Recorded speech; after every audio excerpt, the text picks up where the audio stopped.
మేము ఆధారాలు లేకుండా మాట్లాడటం లేదు. విమలమ్మ గారు మా మేనత్తే.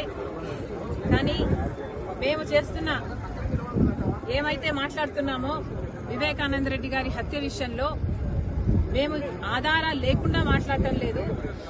ఏమైతే సిబిఐ చెప్తుందో అవే ఆధారాలు ఉన్నాయి అని మేము మాత్రమే ఎత్తి చూపుతున్నాము.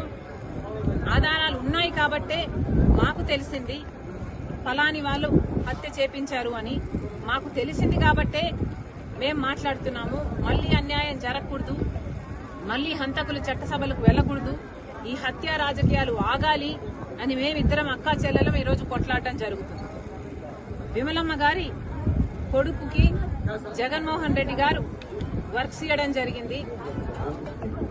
ఆర్థికంగా వాళ్ళు బలపడడం జరిగింది కాబట్టే ఈరోజు విమలమ్మ గారు ఆ విషయాన్ని గుర్తుపెట్టుకున్నారు. కానీ చనిపోయింది సొంత అన్నని వివేకానంద రెడ్డి గారు తనకు ఎంత చేశారో అన్న విషయము విమలమ్మ గారు మర్చిపోయినట్టున్నారు.